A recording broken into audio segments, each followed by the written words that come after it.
Hey there folks, welcome to this video. It's been a while since I've done one of these, but let's talk about a kind of week in WRC news. Again, articles I've talked about are linked in the description down below.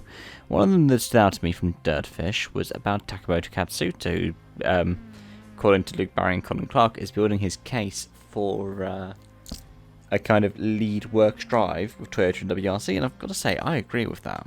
I really like Katsuta. He's a really lovely guy, and he means massive stuff for people back in Japan in terms of, say, even just the market value, having a Japanese driver up at the forefront. We haven't seen a Japanese driver up towards the forefront to this degree in WRC. I mean, I remember when Toshi Arai was tearing up the stages, but even then, and that was for Subaru as well. He had such a big reputation with Subaru. Neither Subaru nor Mitsubishi was able to have that same kind of effect. The likes of Katsuta currently is. Remember, he was brought in with Tommy Mäkinen Racing originally. Tommy Mäkinen was like, yeah, this guy's one for the future. And he beat Hiroki Arai, who's Toshi Arai's son, for the Toyota seat. He has been so consistent, and he is showing really good performances. I really hope he gets a top flight drive. Not that he's not getting lesser equipment. Well, he's not really getting lesser equipment at the moment, is he? He's getting the same kind of thing. It's just not entered under the works banner. But I'd really like to see him in that top flight. It would be awesome. As long as Toyota's committed to running 4 cars still, or maybe 5. Remember what Julian Porter was saying earlier in the year about them having slots of 5 in their hospitality.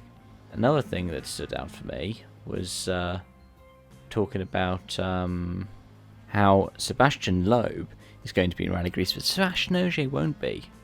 So Loeb's going to be doing that comeback by himself. Which is going to be weird, because I think the last time we will have seen just Loeb at a rally and no Ogier, you'll be going back to, 2008? Sweden, isn't it? Because, and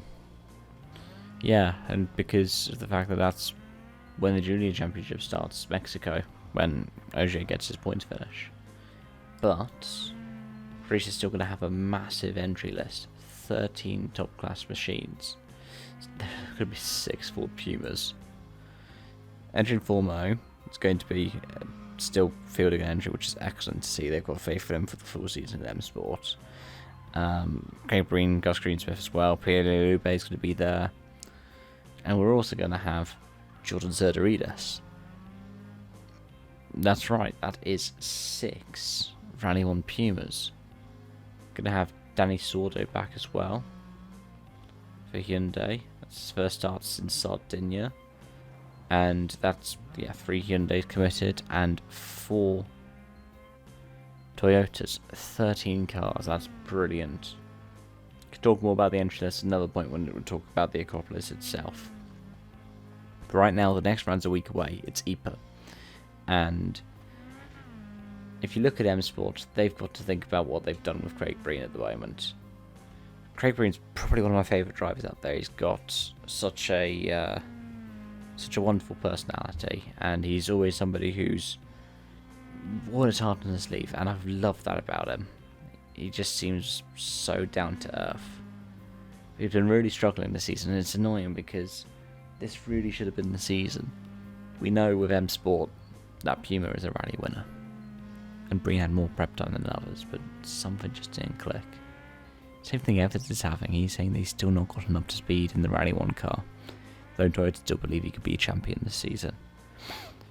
But this is one of those things where it's like, we're going into IPA.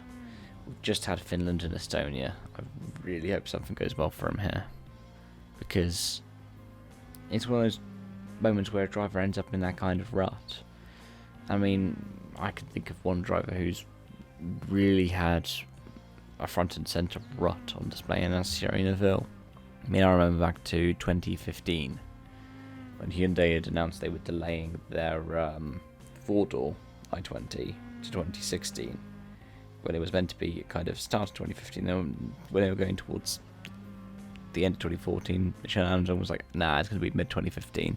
As they got closer and closer to mid-2015, they went, nah, it's 2016, we're just going to homologate at the end of the year. And Neuville really struggled. I remember he got demoted to the Hyundai B team for Rally GP and then flipped it between two piles of logs. As a result, in 2016, they decided they were going to alternate that second car between Neville, Patton, and Sordo. And do you know what happened in 2016? The B team car, was it the 16 that season or the 20? I think it was the 20 the year Neville flipped it. But yeah, do you know what happened with that car? That second team, it won 2 rallies, whereas the first team didn't. Patton won in Argentina, and Neville won Sardinia, I think. I think it was Sardinia. Pretty sure it was like twice in 3 rallies they ended up winning.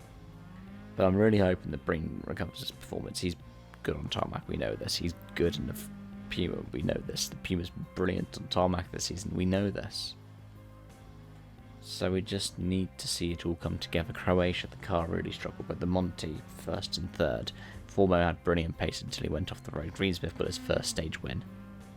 Fingers crossed, eh? Anyways, those are my thoughts. Let me know yours in the comment section down below. Thank you so much for watching, and I hope to see you again soon. Bye for now.